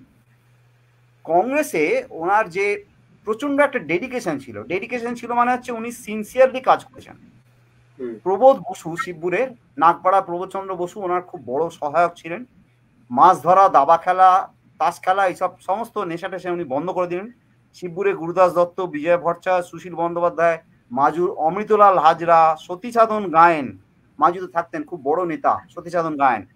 ডোমজুড়ের ধীরেন্দ্রনাথ মুখোপাধ্যায়, হরেন ঘোষ, হাওড়ার আমাদের হরেন্দ্রনাথ ঘোষ, বিপিন বিহারী বসু, যার গাড়িতে করে সুভাষচন্দ্রকে নিয়ে আসা হতো বা অন্যান্য নেতাদের কলকাতা থেকে নিয়ে আসা হতো, বালির গুরুপদ মুখোপাধ্যায়, কানাই গাঙ্গুলি, কালবরণ ঘোষ, আমাদের এখানকার অজিত কৃষ্ণ মল্লিক, এই সমস্ত লোকেদের যে নেতৃত্বে আনা যায় বা জোগাড় করা যায়, শুদ্ধশীল নিশ্চয়ই এবার বুঝতে পারছো যে এটা ঘরে বসে হয়নি। সেই কারণেই ওনাকে মাজুতে যেতে হয়েছে এবং মাজুতে গেলেই একজন সাহিত্যিক হিসেবে অবশ্যই লাইব্রেরির সঙ্গে তার যোগাযোগ থাকবে, এটা তাহলে পরিষ্কার হয়ে গেল। শুধু মাজু নয়, উনি পপুলারিটা উনি এই সাংগঠনিক ক্ষেত্রে ব্যবহার করেছিলেন, সাংগঠনিক ক্ষেত্রে কাজেও লাগিয়েছেন। এইটাই হচ্ছে আমার কথা। মাজুর সতীসাধন গায়েন বা অমৃতলাল হাজরা এরা যেমন তাবড় নেতা, তেমনি ওখানে সাহিত্যিক হিসেবে তিনি কোনো সভাতে পাঠও করেছেন এবং সেই লাইব্রেরি, যেমন শিবপুর পাবলিক লাইব্রেরির সঙ্গে উনি দীর্ঘদিন ধরে যুক্ত ছিলেন। এরকম অনেক লাইব্রেরি, তরুণ সাধনা সমিতির সঙ্গে যুক্ত ছিলেন, প্রচুর লাইব্রেরির সঙ্গে শরৎচন্দ্র যুক্ত ছিলেন। এবং শরৎচন্দ্রের যে নিজস্ব সংগ্রহটা আছে বাড়িতে, সেটা কিন্তু কিছু কম নয়, অনেক মানে লাইব্রেরিতে যেতে হতো ওনাকে বিভিন্ন বক্তৃতা দেওয়ার জন্য। শিবপুর ইনস্টিটিউটের একটা সভাতে উনি বক্তৃতা দিয়েছেন। তো কাজেই এই যে সংগঠনটা তৈরি করা, আমার যেটা মূল বক্তব্য সায়ন, সংগঠনটা তৈরি করা কিন্তু সহজ ব্যাপার নয়। যারা সাংগঠনিক কাজের মধ্যে থাকেন তারা বুঝতে পারেন যে একটা সংগঠনকে দাঁড় করানো কিন্তু চারটিখানি কথা নয়। সেই কাজটা কিন্তু শরৎচন্দ্র খুব সফলভাবে হাওড়ার কংগ্রেস সভাপতি হিসেবে করেছেন। এটা শরৎচন্দ্রের খুব বড় একটা কৃতিত্ব। যদিও আমি খুব মানে আক্ষেপের সুরে বলবো যে পরবর্তীকালে কংগ্রেস কিন্তু তাকে সেই স্বীকৃতি সেভাবে দেয়নি। অর্থাৎ শরৎচন্দ্র কোনো গান লিখেছিলেন, হ্যাঁ একটা গান লিখেছিলেন, ষোড়শী নাটকে উনি একটা গান লিখেছিলেন, সেটা সায়ন নিশ্চয়ই বলবে, সেটা হবে। আচ্ছা, এবার আমরা 1923-এ যেমন আমি বললাম যে দিল্লিতে উনি কংগ্রেসের অধিবেশনে গেলেন। 1928 সালের 29শে এপ্রিল টাউন হলে, হাওড়া টাউন হলে একটা সভা হলো, যুবক সংঘের সভা। সেখানে সভাপতিত্ব করলেন শরৎচন্দ্র। সেই ভাষণ যে দিয়েছিলেন, সেই ভাষণ এখনো মানে অত্যন্ত প্রাসঙ্গিক। শরৎচন্দ্র খুব ভালো ভাষণ দিতে পারতেন না, লিখিত ভাষণ নিয়ে যেতেন কোনো জায়গায় পড়তেন। আর ভাষণ দিতে গিয়ে তিনি যে বিপদে পড়েছিলেন সেটা সায়ন আপনাদের বলবে, যে উনি ভালো বক্তা ছিলেন না, সুবক্তা কখনোই ছিলেন না, কিন্তু মানুষকে বোঝাতে পারতেন, মানুষকে টানতে পারতেন এবং যে আন্তরিকতা ছিল, বাড়িতে এলে কোনো মানুষকে আপ্যায়ন করে ভুরি ভোজ না করে কখনোই ছাড়তেন না। তো যেটা শরৎচন্দ্রের খুব বড় কৃতিত্ব সেটা হচ্ছে ব্রিটিশ সরকার এই 1927-28 নাগাদ বহু রাজবন্দীদের মুক্তি দেয়, কিন্তু এই রাজবন্দীদের কোনো যাওয়ার জায়গা ছিল না। অর্থাৎ দেশের লোক, তাদের বাড়ির লোকই তাকে আর রিসিভ করছে না। এটা একটা বড় ধরনের একটা সমস্যা হয়ে দাঁড়িয়েছিল, খুব বড় সমস্যা। শরৎচন্দ্র এইটা বুঝতে পেরে তিনি 25শে জুলাই 1928 সালে একটা সভা ডাকলেন, এই রাজবন্দী মানে মুক্ত রাজবন্দীদের সংবর্ধনা সভা। তার সম্পূর্ণ দায়িত্বটা দিয়েছিলেন প্রবোধচন্দ্র বসু বা বিপিন বিহারী বসুর ওপরে। আরো অনেক নেতা ছিলেন, বিজয় চন্দ্র ভট্টাচার্য ছিলেন, ডাক্তার বেণীচরণ দত্ত ছিলেন, অনেক লোক ছিল।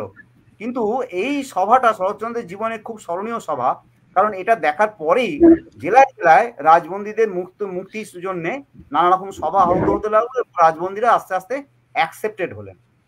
আমি কি সবাইকে বোঝাতে পারছি ব্যাপারটা যারা শুনছেন?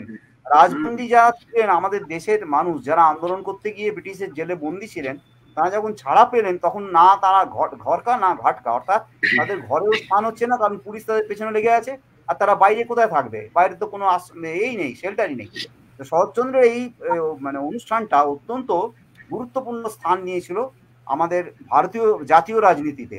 তার কারণ তখন বিভিন্ন হাওড়া জেলার বিভিন্ন ব্লক, পাঁচলা থেকে আরম্ভ করে আমতা থেকে আরম্ভ করে তোমার শ্যামপুর থেকে আরম্ভ করে সব জায়গাতেই একটা করে মিটিং হয়েছিল এই মুক্ত মানে বন্দী রাজবন্দীদের মুক্তির দাবিতে। এছাড়া 26শে জানুয়ারি 1930 সালে পূর্ণ স্বরাজ দিবস উদযাপন হলো। শরৎচন্দ্র তাতে অংশগ্রহণ করলেন। মিউনিসিপ্যালিটি ইলেকশন যখন হলো, অর্থাৎ হাওড়া মিউনিসিপ্যালিটিতে যখন ইলেকশন হলো, তখন উনি প্রার্থী নির্বাচন করলেন বিজয় ভট্টাচার্য এবং বরদা পাইনকে। তারপরে উনি বিপিসিসি রিটার্নিং অফিসার হলেন। মিউনিসিপ্যালিটি ইলেকশনে বিপিসিসি মানে হচ্ছে তোমার বেঙ্গল প্রভিন্সিয়াল কংগ্রেস কমিটি, তার রিটার্নিং অফিসার হলেন। এবং সেই একদম পুরো কাগজে বিজ্ঞাপন দিলেন যে কবে থেকে কবে দেওয়া হবে, মানে তোমার কি বলে ওই নমিনেশন নেওয়া হবে এবং কাকে কাকে নমিনেট করা হবে।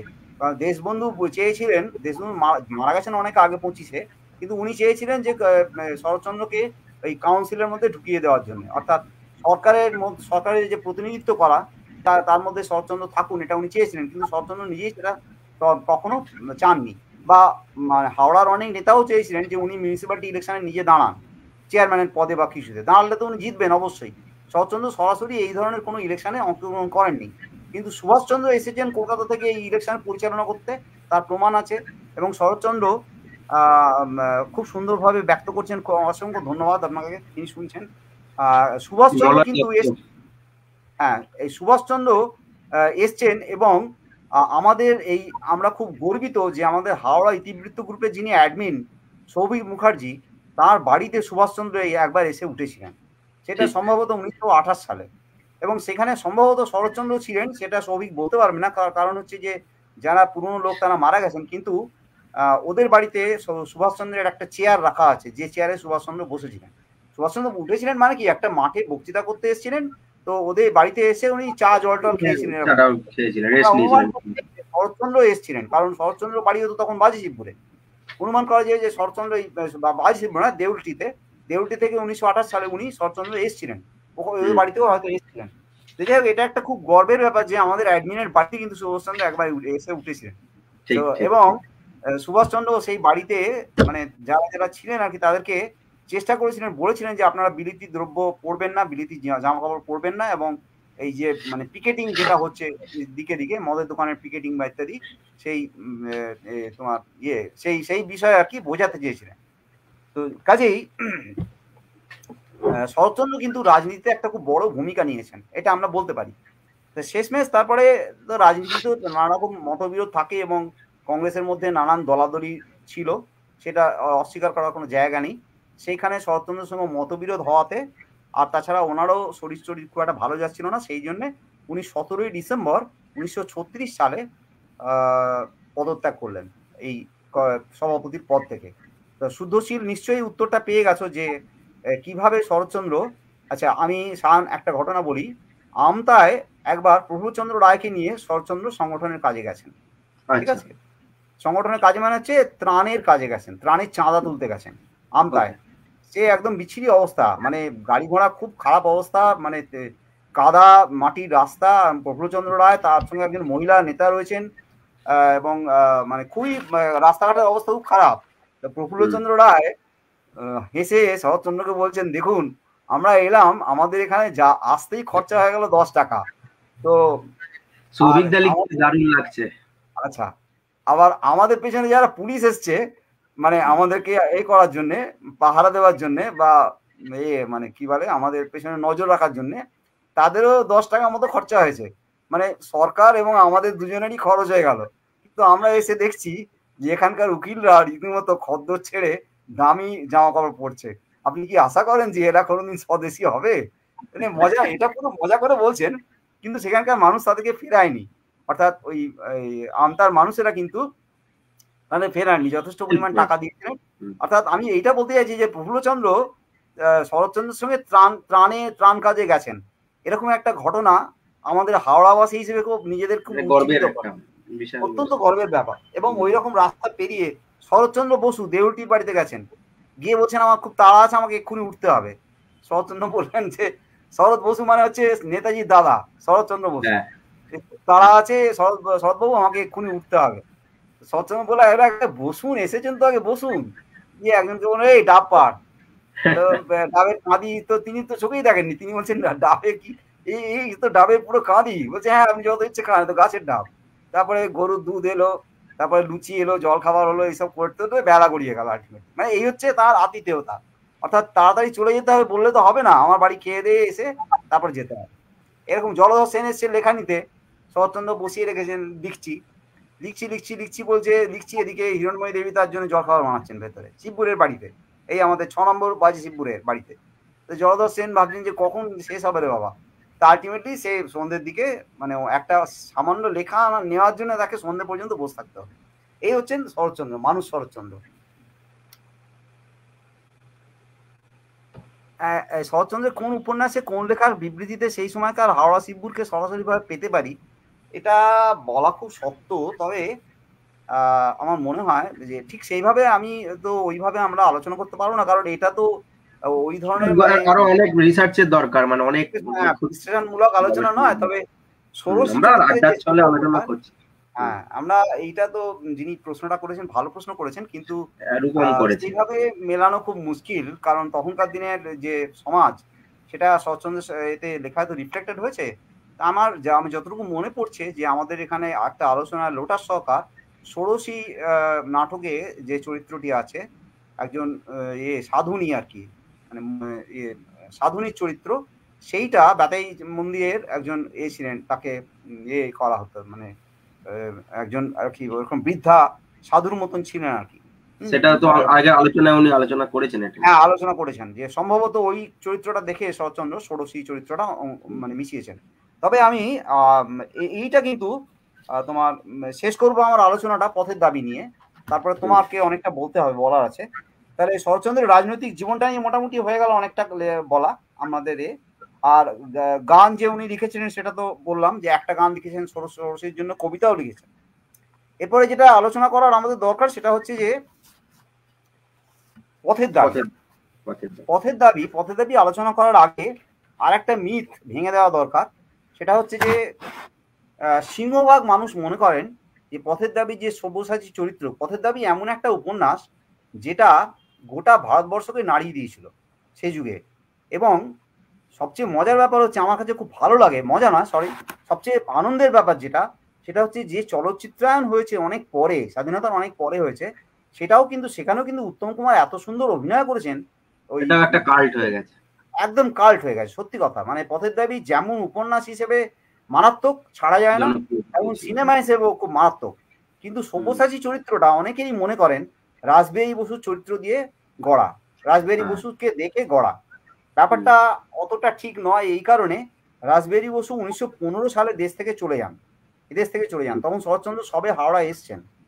রাসবিহারী বসুর সঙ্গে শরৎচন্দ্রের সরাসরি কোনো পরিচয়ের প্রমাণ কিন্তু আমরা পাচ্ছি না। শরৎচন্দ্রর বাড়িতে যে সমস্ত বিপ্লবীরা আসতেন, যেমন বিপিন বিহারী গাঙ্গুলি আসতেন, আরো অনেক বিপ্লবী আসতেন, মানে বাঘা বিপ্লবী, তাদের কাছে উনি বাঘাযতীনের সম্পর্কে অনেক কথা শুনেছিলেন। বাঘাযতীনের জীবনীটা নিয়ে ওনাকে অনেকেই কিন্তু ব্রিফ করেছিলেন। তাই বাঘাযতীনের ক্যারেক্টার, তারপরে এই যে খুঁড়িয়ে চলা, সেটা হচ্ছে ডাক্তার যাদুগোপাল মুখার্জির ক্যারেক্টার। তারপর খানিকটা রাসবিহারী বসু আছেন, কিছুটা আছেন এম.এন. রায়, মানে নরেন্দ্রনাথ ভট্টাচার্য, যার নাম ছিল এম.এন. রায়, যিনি রাশিয়াতে গিয়েছিলেন। এছাড়া ডাক্তার ভূপেন্দ্রনাথ দত্ত, স্বামীজির ছোট ভাই, সেই ভূপেন্দ্রনাথ দত্ত, এবং তারকনাথ দাস, যিনি দুহাতে রিভলভার চালাতে পারতেন। এই সমস্ত বিপ্লবীর ছায়া কিন্তু পথের দাবির মধ্যে আছে, সব্যসাচী চরিত্রের মধ্যে আছে। এটা আমি দর্শকদের একেবারে মানে প্রামাণ্য দলিল যেটা, সেটা হচ্ছে শচীনন্দন চট্টোপাধ্যায় শরৎচন্দ্রের রাজনৈতিক জীবন নিয়ে যে বইটি লিখেছেন, অত্যন্ত মূল্যবান দামি বই। শচীনন্দন চট্টোপাধ্যায় দীর্ঘদিন শরৎচন্দ্রের সঙ্গে ছিলেন, সঙ্গ করেছেন, এবং এই তথ্যটি উনি তার বইতে লিপিবদ্ধ করেছেন। সুতরাং এটাকে আমরা অথেন্টিক ধরে নিতে পারি। এবার পথের দাবি ব্যাপারটা হচ্ছে, পথের দাবি প্রথম প্রকাশিত হয়েছিল বঙ্গবাণী পত্রিকায়। বঙ্গবাণী পত্রিকাটা বেরোতো আশুতোষ মুখোপাধ্যায়ের বাড়ি থেকে 1329 ফাল্গুন থেকে 1333, মোটামুটি 1.5 বছর মতো বইটা এই মানে পত্রিকাটায় ওই ধারাবাহিকভাবে পথের দাবি বেরিয়েছে। তারপরে বেরোনোর পরে তো বিশাল আলোড়ন পড়ে গেছে, মানে কাগজের বিক্রি হু হু করে বেড়ে গেছে। আর ওই পত্রিকাটা চালাতেন অ্যাকচুয়ালি মানে আশুতোষের ছেলেরাই চালাতেন, কিন্তু অন্য একজন সম্পাদনা করতেন। আর সরাসরি মানে ফান্ড বা অন্যান্য ব্যাপারটা দেখতেন দুই ছেলে, রমাপ্রসাদ আর উমাপ্রসাদ, আশুতোষের দুই ছেলে।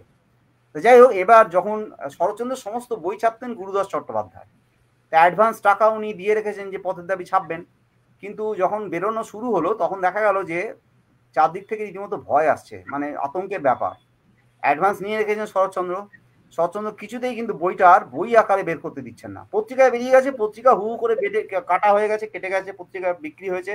তখন জেরক্স ছিল না, অনেকে হাতে লিখেছে, এইসব হয়েছে। কিন্তু বইয়ের জন্য একটা তীব্র আকুতি। তখন শরৎচন্দ্র এখান থেকে চলে গেছেন অলরেডি সামতা বেড়ে, মানে দেউলটি চলে গেছেন। এবার এই দেউলটির বাড়িতে দুই ভাই রমাপ্রসাদ এবং উমাপ্রসাদ গিয়ে হত্যে দিয়ে পড়ে আছে, যে যেভাবেই হোক আপনি আমাদের পাণ্ডুলিপিটা দিন। খাইয়ে দাইয়ে এটা করে কিছুতেই আর পাণ্ডুলিপি দেয় না। শরৎচন্দ্র বলছে না, ওটা দেওয়া যাবে না, ওই রিস্ক আমি নিতে পারবো না। ওই যদি বই ছাপা হয়, যদি দাঙ্গা লেগে যায়, গন্ডগোল হয়, তাহলে আমি কিছু করতে পারবো না। তখন প্রায় ছিনতাইয়ের মতন করে ওই উমাপ্রসাদ ওই একটা পাণ্ডুলিপি নিয়ে চলে এলেন, এবং ওই 57 নম্বর কটন প্রেস, হ্যারিসন রোড থেকে সত্যকিঙ্কর বন্দ্যোপাধ্যায় বলে একজন মুদ্রাকরের নাম দিয়ে, সম্পাদক হিসেবে উমাপ্রসাদ মুখোপাধ্যায়ের নাম দিয়ে বইটা ছাপা হলো। এবং তোমার প্রথম এডিশন বেরোলো 31 অক্টোবর 1926 সাল। জাস্ট শরৎচন্দ্র ওখানে গেছেন, মানে দেউলটিতে গেছেন 31 অক্টোবর 1926 সাল। বইটা যাহা তো বেরোলো তাহা তো বাজার থেকে উধাও হয়ে গেল, মানে সমস্ত সংস্করণ, প্রথম সংস্করণ একদম হু করে বিক্রি হয়ে গেল। তখন 1 টাকা 2 টাকা দাম, এমন কিছু না। পরে সংস্করণ 3 টাকা দাম করা হলো, 3000 কপি ছাপা হলো, হু করে উঠে গেল। শেষকালে এমন অবস্থা হলো যে বই পুলিশ ব্যান করে দিল 23 নভেম্বর 1926 সালে। 26 সালের আগস্টে বইটা বেরিয়েছে, আর নভেম্বর মাসে বইটা ব্যান হয়ে গেছে। এই ব্যান করার আগে খুব দুর্ভাগ্যের বিষয় যে আমাদের বাঙালি অ্যাডভোকেট জেনারেল একজন ছিলেন, তার নাম ছিল ব্রজেন্দ্রনাথ মিত্র, তিনি বাঙালি ছিলেন। তার পরামর্শ নেওয়া হয়েছিল, এবং পুলিশ কোনো বই ব্যান করতে গেলে আগে নিজেরা ইনভেস্টিগেট করতো যে এটার এফেক্ট কোথায় গিয়ে পড়ছে, কিভাবে পড়ছে। ব্যান তো ওইভাবে করা যায় না দুম করে। এবং অ্যাডভোকেট জেনারেলের কাছে একটা রেকমেন্ডেশনের জন্য পাঠানো হয়েছিল। তিনি বাঙালি হয়েও কিরমভাবে বিরোধিতা করেছিলেন। তিনি বলেছিলেন যে না, এই বইটা যদি বিপ্লবীদের হাতে যায় তাহলে মারাত্মক ব্যাপার হবে। সুতরাং আগস্টে বইটা বেরোনোর পরে নভেম্বর মাসেই বইটা ব্যান হয়ে গেছে। কিন্তু আশ্চর্য ব্যাপার যে কেউ জানে না যে বই ছাপা যে হয়, মুদ্রাকরদের যে ঘর আছে, অর্থাৎ যেখানে তোমার এই ফর্মাগুলো থাকে, বইয়ের ফর্মা থাকে, এখানে আর এই মলাট ফলাট থাকে না। এই ফর্মা ঘর থেকে শয়ে শয়ে ফর্মা চুরি হয়ে গেছে, মানে ওখান থেকে বই বেরিয়ে গেছে। বই হাতে লেখার কপি হয়েছে। বই 30 টাকা, তোমার 3 টাকার বই 30 টাকা 40 টাকা দামে বিক্রি হয়েছে। পথের দাবি নিয়ে যে কাণ্ড হয়েছে, মানে ধারণা করা যায় না। রীতিমতো ব্ল্যাক হচ্ছে। এবং চতুর্দিকে বিপ্লবীদের হাতে দুটো বই, গীতা এবং পথের দাবি, এই দুটো বই বিপ্লবীদের কাছে একটা মানে গ্রন্থ, মানে অথেন্টিক গ্রন্থ। গোটা দেশ জুড়ে প্রতিবাদ চলছে। ক্যালকাটা গেজেটে এটা এগেনস্টে একটা মানে তোমার মানে কি বলে, হেন লোক নেই যারা করছে না। মানে বিপ্লবী এইটা পড়ে ভেবে নিতে যে শরৎচন্দ্র তাদের মতোই বিপ্লবী আর কি, সেই সঙ্গে যোগাযোগ শুরু করে দিচ্ছে। যাই হোক, সেই নিষেধাজ্ঞা কিন্তু আলটিমেটলি উঠেছিল 1939 সালে, অর্থাৎ প্রথম বিশ্বযুদ্ধের সময়। শরৎচন্দ্র তখন বেঁচে নেই, মারা গেছেন 1938-এর জানুয়ারি মাসে তো ওনার মৃত্যু হয়েছে। যাই হোক, এইটা হচ্ছে পথের দাবির আর এই তোমার এই সব্যসাচীর মিথ। এই গেল আমার পাঠ মোটামুটি। আমি শেষের দিকে জাস্ট অনেকক্ষণ সময় আমি নিয়ে ফেলেছি সায়ন, আমি খুব দুঃখিত। শেষ করছি আমার অংশটা। সেটা হচ্ছে শরৎচন্দ্র ভালোবাসতেন কিছু কিছু কিছু জিনিস ব্যক্তিগত। চায়না কোট পরতে, সাদা থান কাপড়, লাঠি বা ছড়ি একটা, জুতো আর দামি কলম। এগুলো ছিল ওনার নেশা। এছাড়া ওনার অনেকগুলো ছদ্মনাম ছিল, অনিরা দেবী, অনুপমা, শ্রী পরশুরাম, আর ছোটবেলায় একটা ছদ্মনাম ছিল SCT লারা। এটা অনেকে জানে না। একদম ছোটবেলায় উনি লিখতেন SCT লারা। SCT মানে শরৎচন্দ্র চট্টোপাধ্যায়, কিন্তু লারা মানে ন্যাড়া। ন্যাড়া হচ্ছে ওনার ডাক নাম, সেটাকে লারা বলে উনি SCT লারা বলে লিখতেন আর কি। এছাড়া উনি ডায়েরি মেনটেন করতেন। ডায়েরিতে দুটো খুব উল্লেখযোগ্য তারিখ, একটা হচ্ছে ভেলু। ভেলু ওনার কুকুর ছিল, সে কুকুর এখানেই মারা যায়, অর্থাৎ 1925-এ মারা যায়। তো 23শে জুলাই 1925 সালে উনি লিখছেন ভেলু দেহত্যাগের দিন 23শে এপ্রিল 1925 সাল, সমাধি দেওয়া হলো বেলা 9টায়। এবং শরৎচন্দ্র যখন দেউলটিতে গেছেন, অনেকে জিজ্ঞেস করতেন এখান থেকে, যে শিবপুর থেকে যারা যেত, যে ওই ভেলুর সমাধিটা কি এখনো আছে, মানে যেখানে গোরটা দেওয়া হয়েছিল সেই জায়গাটা কি রাখা আছে, না ওরা নষ্ট করে ফেলেছে। আর আরেকটা খাসি ছিল স্বামীজির, সেই খাসিটার নাম ছিল স্বামীজি। মানে আমাদের শরৎচন্দ্র নাম দিয়েছিলেন স্বামীজি বলে। স্বামীজিও মারা গেছিল 13ই মাঘ 1339 বেলা 11টা 30 মিনিটে। আর একটা পাখি ছিল ওনার, নুরি পাখি, সেটা উনি রেঙ্গুন থেকে এনেছিলেন। তাকে উনি বাটু বাবা বলে ডাকতেন। সেটা 24শে ফাল্গুন মঙ্গলবার 1338 সালে মারা যায় রাত্রি 10টা 45। অর্থাৎ তার এই যে পশুপ্রেম, এবং শরৎচন্দ্র আমাদের যে হাওড়ায় আমাদের পশু নির্যাতন সমিতি ছিল তার সঙ্গে যুক্ত ছিলেন। তো হ্যাঁ, পশু ক্লেশ নিবারণীর সঙ্গে শরৎচন্দ্রের যোগাযোগ সম্পর্কে জানতে ইচ্ছুক আমি এইমাত্র বললাম যে পশু ক্লেশ নিবারণী সমিতির উনি একটা হত্যাকর্তা বিধাতা ছিলেন। রামেশ্বর মালিয়া এইটা প্রতিষ্ঠা করেছিলেন বা প্রতিষ্ঠাতা হিসেবে ছিলেন, এবং শরৎচন্দ্র দীর্ঘদিন পশু ক্লেশ নির্বাচন সমিতির অ্যাক্টিভ মেম্বার ছিলেন, একদম অ্যাক্টিভ মেম্বার, এবং দীর্ঘদিন একটা সংস্থাটাকে বাঁচিয়ে রাখতে সাহায্য করেছিলেন নানা রকমভাবে, আর্থিকভাবে, মানে মিটিং টিটিং করে ইত্যাদি করে। মূলত তাঁর আগ্রহী পশু ক্লেশ সমিতির নিবারণ সমিতিটা চলেছিল দীর্ঘদিন। এবং এখানে তোমার তখন তো পশুদের একটা বড় চলছে, মানে বিশেষ করে ঘোড়া বা গরু বা মোষ, গরুর গাড়ি বা মোষের গাড়ি বা ঘোড়ার গাড়ি এগুলো তো চলতো। তা তারা আহত হতো, তাদের চিকিৎসার যে ব্যবস্থা, তার জন্যে ওই আমাদের এর দিকটা শালকিয়ার দিকে একটা হাসপাতাল মতন করা হয়েছিল, ছোট ভেটারিনারি হসপিটাল টাইপের করা হয়েছিল। শরৎচন্দ্র চেষ্টা করেছিলেন মিউনিসিপ্যালিটি থেকে উদ্যোগ নিয়ে যাতে কিছু ব্যবস্থা করা যায়। ঠিক আছে, তো মোটামুটি এই আমরা আলোচনা শেষ করলাম। এবার সায়ন আপনাদের দেউলটির বাড়ি এবং সেটা সম্পর্কে কিছু বলবে। যারা বেশ কিছু প্রশ্ন রয়ে গেল, আমরা চেষ্টা করব যে অন্য আরো কোনোদিন যদি আরো কিছু বলা যায়, কারণ এত সহজে এত সংক্ষেপে বিরাট একটা জীবন, সেই জীবনটাকে এত ছোট জায়গায় সত্যিকারের এটা করা যায় না। তবে সবচেয়ে আনন্দের ব্যাপার যেটা, সেটা হচ্ছে যে শেষ পর্যায়ে যে ছবিটা আপনাদের দেখাবো, অত্যন্ত দুষ্প্রাপ্য একটা ছবি। সেটা হচ্ছে 1334 সালের 31শে ভাদ্র, 52তম জন্মবর্ষ শরৎচন্দ্রের। সেই প্রথম শরৎচন্দ্রকে হাওড়া শিবপুরে সংবর্ধনা দেওয়া হয়েছিল, এবং সেই ছবিটা দেখাচ্ছি স্যার। ঘটনাচক্রে আমি জোগাড় করেছি তার কাছ থেকে, যাঁর বাড়িতে সেই ছবিটা রাখা আছে। তার নাম জ্যোতির্ময় সাধু খাঁ। তিনি হচ্ছেন সন্ন্যাসীচরণ সাধু খাঁর ছোট ছেলে। তিনি আমাকে ছবিটা দেননি, অরিজিনাল ছবিটা, কিন্তু আমি প্রিন্ট করে নিয়েছি একটা। আপনাদের সেই ছবিটা আমি দেখাচ্ছি, অত্যন্ত সুন্দর ছবি, যেখানে তলায় কিন্তু পরিচিতিও লেখা আছে। এটা দিয়ে আমি আমার আলোচনাটা শেষ করবো। এই সেই ছবি, এখানে মাঝখানে দেখা যাচ্ছে শরৎচন্দ্র ফুলের মালা গলায় বসা আছেন, আর তলায় কিন্তু সমস্ত পরিচিতিটা লেখা রয়েছে। শিবপুর সাহিত্য সংসদ শরৎচন্দ্রকে এই সংবর্ধনাটা দিয়েছিল 1334 সালের 31শে ভাদ্র। এই ছবিটা আমাদের কাছে রয়েছে, আমরা এনেছি আমাদের কপি হিসেবে। এইটা আপনাদের দেখাতে পারলাম, এটা আমাদের একটা সৌভাগ্য। এই বইটা, ছবিটা অচল ভট্টাচার্যের একটা বইতে আছে, কিন্তু এত সুন্দর প্রিন্ট, যেটাকে মানে প্রিন্ট কপিটা, সেটা কিন্তু জ্যোতির্ময় বাবুর বাড়িতে অরিজিনাল প্রিন্ট কপিটাই আছে। তার থেকে আমি একটা ছবি তুলে প্রিন্ট করিয়েছি। ঠিক আছে সায়ন, এবার তুমি শুরু করো তোমার পাঠ।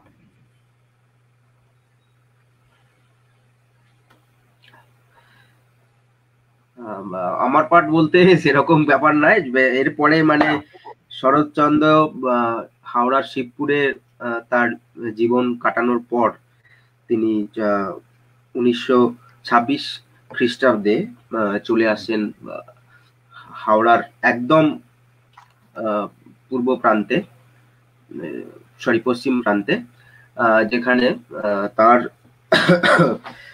তার যে এই যে সামতাবেড়েয়া বা দেউলটি পোস্ট অফিসের অন্তর্গত যে গ্রামে তিনি চলে আসেন, আমরা সকলেই জানি, কারণ এটা একটা মানে আমাদের জেলার অন্যতম একটা পর্যটন কেন্দ্র, বিখ্যাত পর্যটন কেন্দ্র। বহু মানুষ শরৎ কুঠিতে এসেছেন এবং সকলেই অল্প বিস্তর হোক বা অনেকটাই জানেন শরৎচন্দ্রের এই সামতাবেড়ের জীবন, তার কাহিনী, সেগুলি অনেকেই জানেন। তবুও যারা জানেন না বা যাদের কাছে পুরো তথ্য নেই তাদের জন্য একটু আলোচনা করে নেওয়া।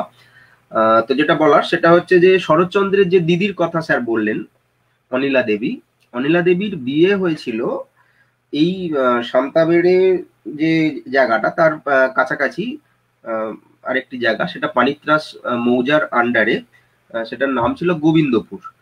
তো এই গোবিন্দপুরের মুখার্জি পরিবারে বিবাহ হয়েছিল শরৎচন্দ্রের দিদির অনিলা দেবীর। তো সেই সূত্রে ওই গোবিন্দপুরে কিন্তু শরৎচন্দ্রের যাওয়া আসা ছিল এবং এই যখন তিনি যেতেন সেখানে এবং দেখতেন যে একটা সুন্দর নদী, এত একটা ভালো পরিবেশ, নদীকে কেন্দ্র করে, রূপনারায়ণকে কেন্দ্র করে একটা দারুণ গ্রাম্য পরিবেশ এবং মানে একটা সাহিত্যিক, মানে তার একটা কল্পনা শক্তি তো আছেই, ফলে সেই জায়গা থেকে তিনি এতটাই এই গ্রাম্য জীবনের, এই প্রকৃতির এই শান্ত পরিবেশের প্রেমে পড়ে গেছিলেন। তো উনি ইচ্ছা প্রকাশ করেছিলেন যে তিনি এখানে যদি বাড়ি করেন তাহলে খুব ভালো হয়। তো সেই পরিকল্পনা চলছিল। অবশেষে 1919 সালে তিনি 1000 টাকা দিয়ে ওই গোবিন্দপুরের পাশেই মেল্লক বলে একটি গ্রাম আছে, এই মৌজা আছে, সেই মেল্লক মৌজার অন্তর্গত সামতা গ্রাম, সামতা নামক গ্রামে তিনি একটা জায়গা কেনেন, বিশাল জায়গা কেনেন। তো সেই জায়গা তিনি কিনলেন। কেনার পরে 1923 সাল থেকে তিনি শুরু করলেন ওখানে বাড়ি তৈরি করা। বাড়ি তৈরি করার মানে সেখানে একদম শুধু বাড়ি নয়, বাড়ির সঙ্গে তিনি পুকুর কাটলেন, গোয়াল বানালেন, চাষের জমি কিনলেন, ফলে একটা একটা পুরো গ্রাম্য পরিবেশ তিনি তৈরি করলেন ওই এলাকায়। এবং যে বাড়িটা তিনি বানিয়েছেন সেটা এখনো আছে, ফলে সকলেই বুঝতে পারছেন যে কত সুন্দর একটা বাড়ি সেই সময় তিনি তৈরি করেছিলেন। একদম পাকা বাড়ি পুরো বলা যাবে না, এটা চুন সুরকি দিয়েও কিছুটা, তারপরে আমাদের ওই যে প্রাচীন যে আমাদের বাংলার যে মাটির বাড়ি তৈরির যে কৌশল, সেই কৌশল ব্যবহার করে এটা বানানো হয়েছিল। সেটা এখনো যারা যান সকলেই দেখতে পান, সুন্দর একটি বাড়ি রয়েছে। তো এই বাড়িটি তিনি বানালেন এবং বানানোর পর তিনি 23 সাল থেকে শুরু হলো বাড়িটি বানানো, তিনি 26 সালে চলে এলেন শিবপুর থেকে এইখানে থাকার জন্য। তো ব্যাপারটা হচ্ছে যে তিনি এই গ্রামের পল্লী প্রকৃতিতে যখন তিনি থাকতে শুরু করলেন, খুব সহজ হয়েছিল কি থাকা, খুব সহজেই কি তিনি থাকতে পেরেছিলেন তা কিন্তু নয়। কারণ তিনি যখন থেকে জমিটা কিনেছিলেন তখন থেকেই কিন্তু স্থানীয় বিভিন্ন যে সমস্ত সমাজপতিরা আছে, যারা সব সেখানকার মাতব্বর, তারা কিন্তু মোটেই পছন্দ করেনি যে বাইরে থেকে একজন কে এসে এখানে মাতব্বরি করছে, জমি জায়গা কিনছে, এখানে থাকতে দেওয়া যাবে না।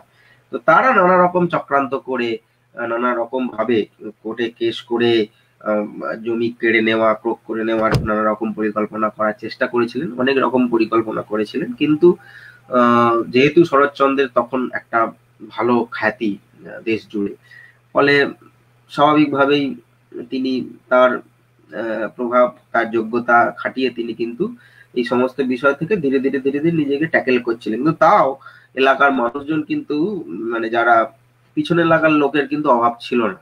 বিশেষ করে যেটা স্যার বলছিলেন যখন অনিলা দেবীর প্রসঙ্গ, সরি স্যার যখন বলছিলেন যে ওনার স্ত্রী হিরণময়ী দেবীর কথা, যে অনেকে তাকে, অনেকে বলতো যে তিনি নাকি হিরণময়ী দেবীকে বিয়ে করেননি, না বিয়ে করে নিয়ে এসেছিলেন।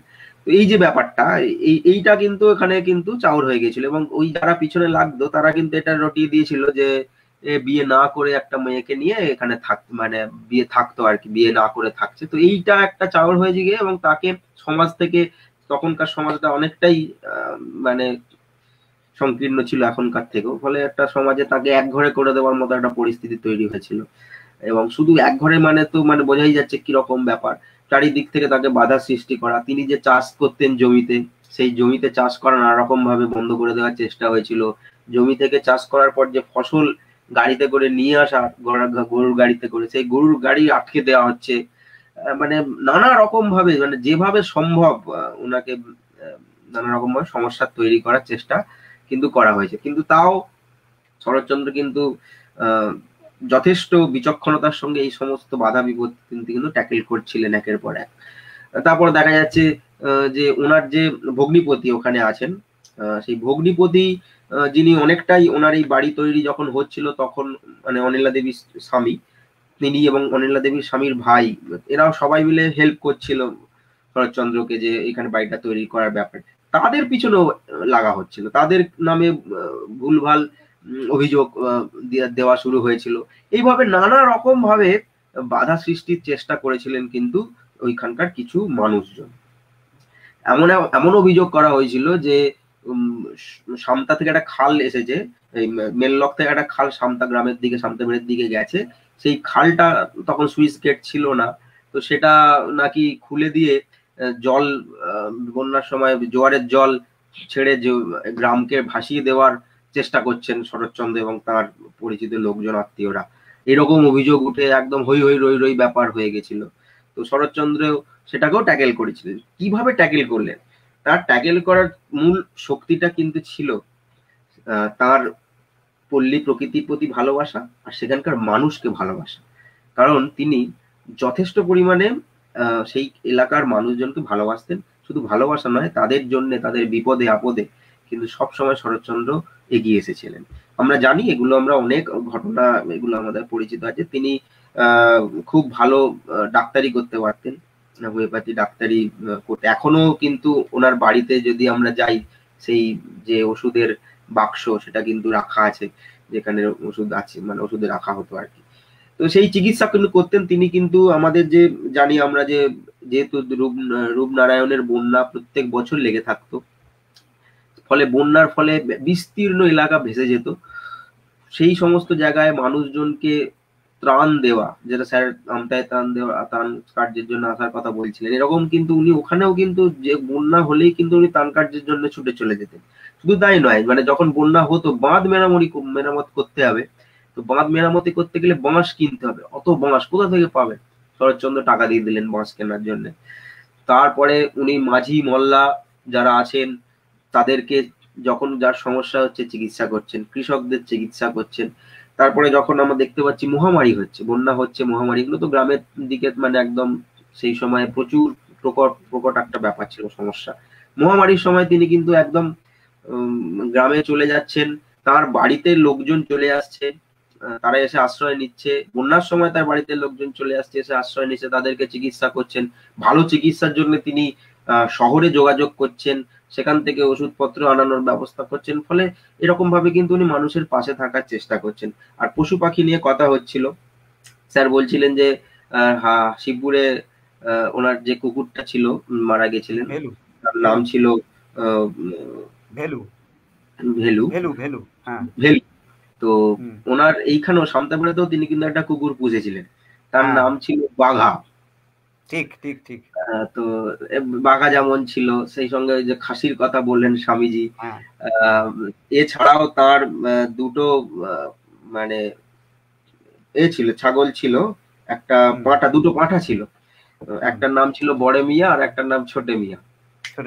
এছাড়াও তিনি ময়ূর ওখানে পুষেছিলেন ওনার বাড়িতে। ফলে উনি পশুদের এবং তাদের চিকিৎসা করা, তাদের দেখভাল করা তিনি করতেন। শুধু তাই নয়, আশেপাশের পশু পাখিদেরও তিনি চিকিৎসা করতেন, নিজের হাতে চিকিৎসা করতেন। এবং তো উনি বললেন, স্যার বললেনই যে উনি ওই মানে সংস্থা, যেটা পশু ক্লেশ সংস্থার সঙ্গে নিবারণী সমিতি, হ্যাঁ সেটা নিবারণী সমিতির উনি হাওড়ার সভাপতি ছিলেন আর কি। তো ওনার পশু প্রেম তো মানে এটা বড় টর্চ কিনেছিলেন গ্রামবাসীর সুবিধার জন্য, স্পেশাল টর্চ, হ্যাজাক ছিল ওনার বাড়িতে, সেটা সবাইকে ভাড়া দিতেন আর কি, ওই অনুষ্ঠান হতে।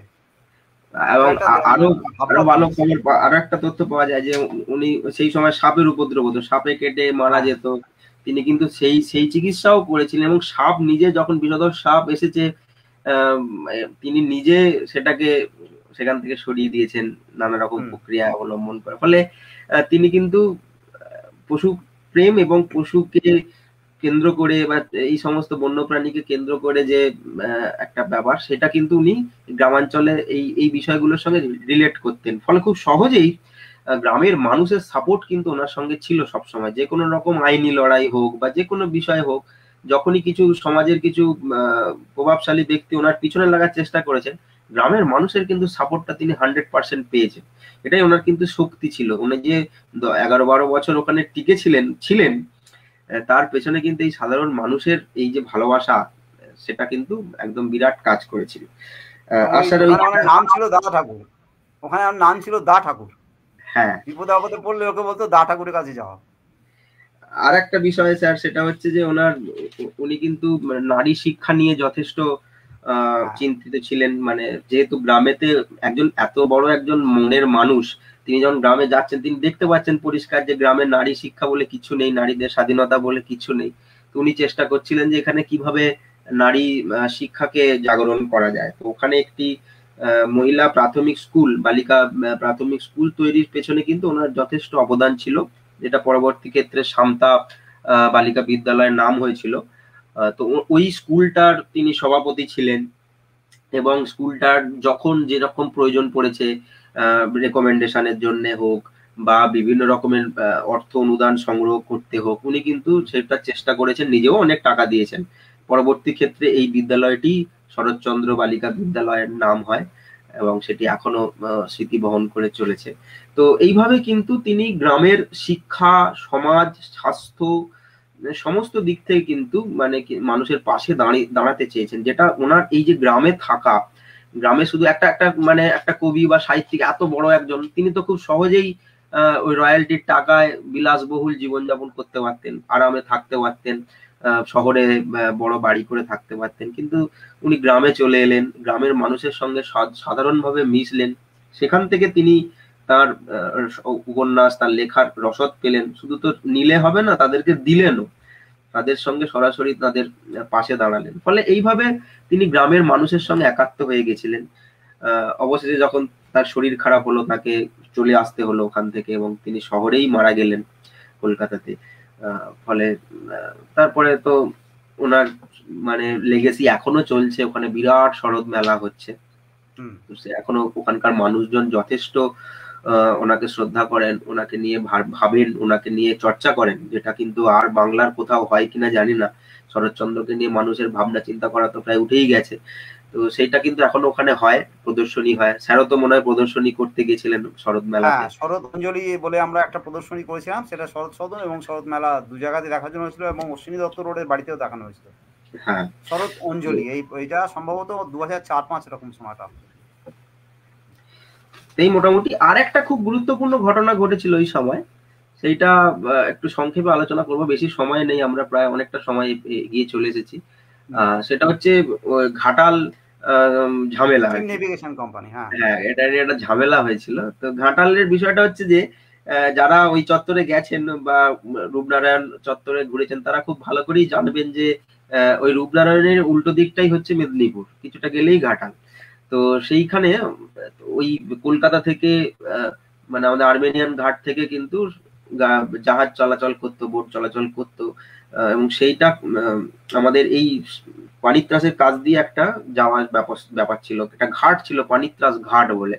তো সেই পানিত্রাস ঘাটে যাওয়ার রাস্তাটা কিন্তু শরৎচন্দ্রের বাড়ির উপর দিয়েই ছিল, কারণ পানিত্রাস, মেল্লক, সান্তা সব পাশাপাশি গ্রাম।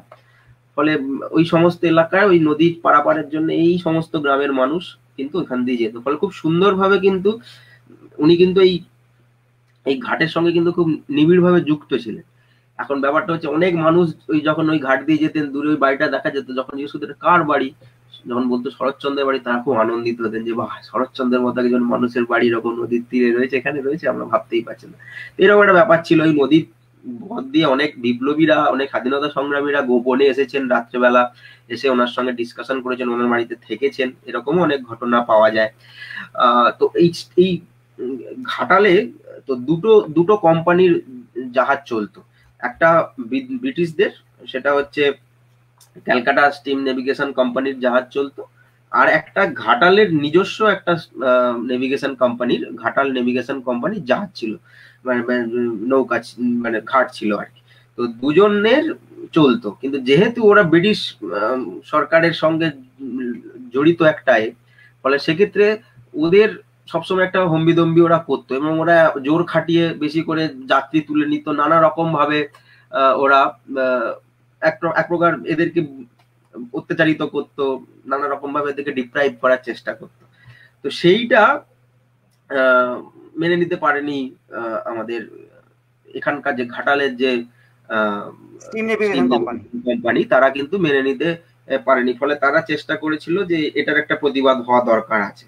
তো তারা এটার বিরুদ্ধে মানে আইনি পথে যাওয়ার একটা চেষ্টা করছিল, বা এলাকার মানুষজনও নানা রকম ভাবে এই বিষয়টা যখন ক্ল্যাশ চলছে একটা দেশীয় আর একটা বিদেশি সংস্থার মধ্যে, তখন এখানে একটা হালকা হলেও একটা স্বাধীনতার বা একটা মানে জাতীয়তাবাদী একটা ভাবনা চিন্তা এখানে কিন্তু শুরু হয়েছিল আর কি।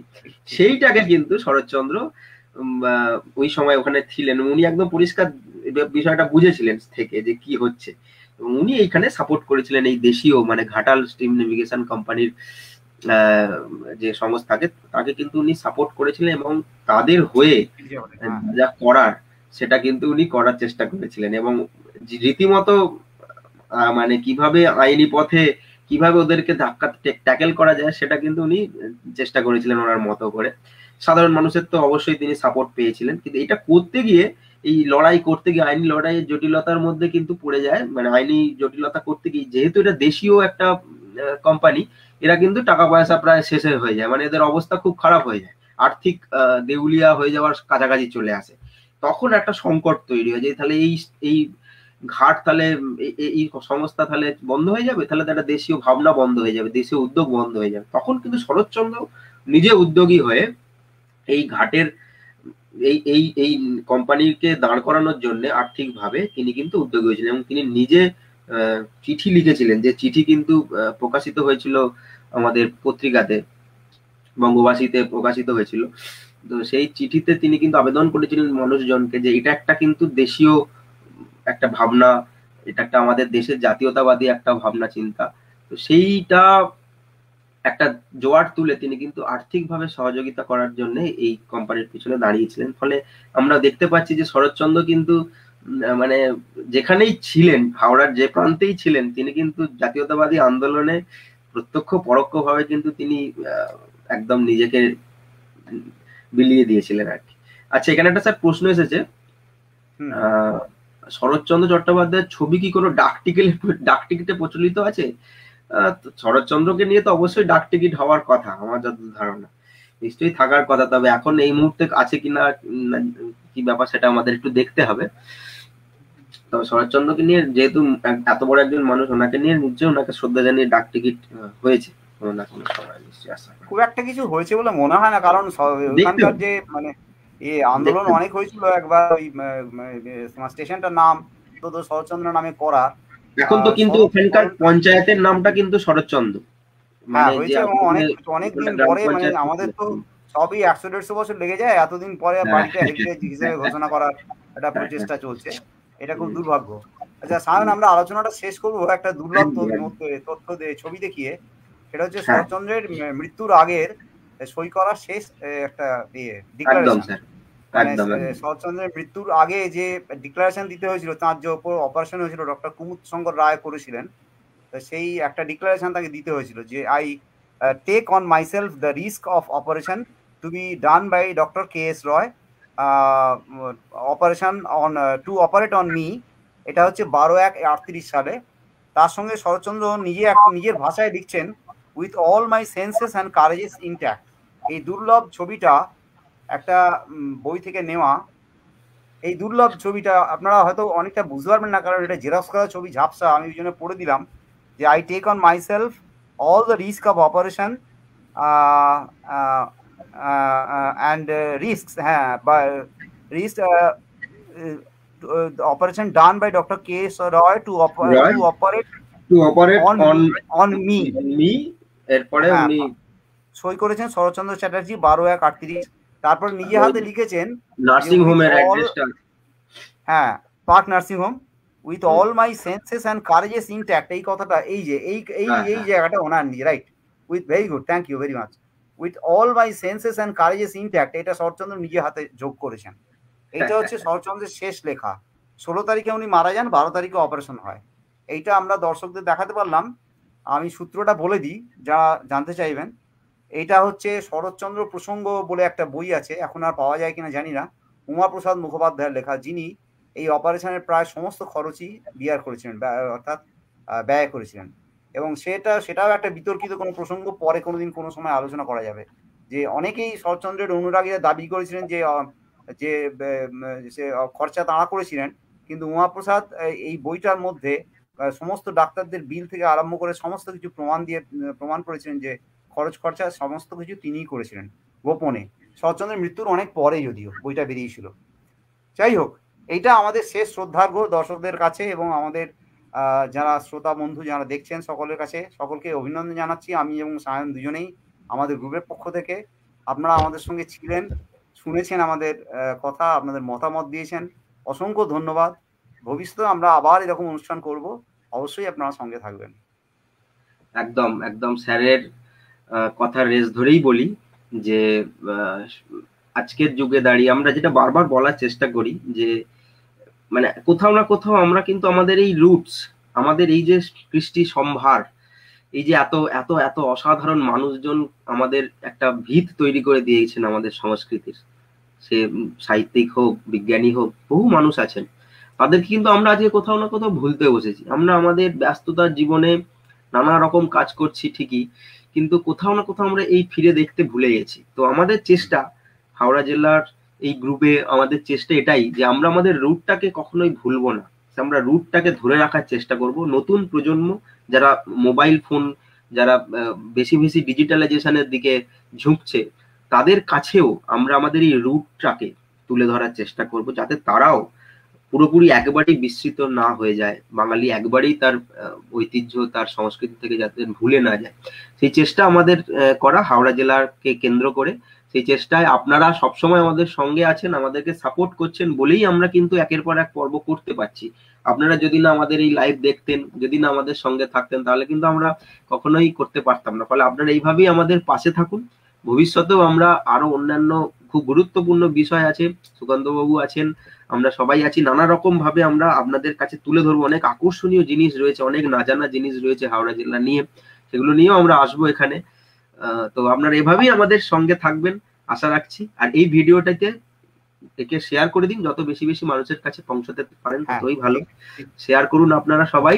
আর যারা যারা এতক্ষণ দেখলেন, কমেন্ট করলেন, সুন্দর সুন্দর কমেন্ট এসেছে, আমি অত সব কমেন্ট দেখাতেও পারিনি। একটা দারুণ একজন একটা কবিতাও লিখেছেন, সেটা আপনি স্যার যখন পরে দেখবেন ওখানে দেখতে পাবেন কমেন্টে, একটা কবিতাও লিখে পাঠিয়েছেন। ফলে এই যে মানুষের ভালোবাসা আমাদের প্রতি আছে, এই চর্চা হচ্ছে, সেটাতে আমরা সাপোর্ট করছেন, এটাই আমাদের পাওয়া।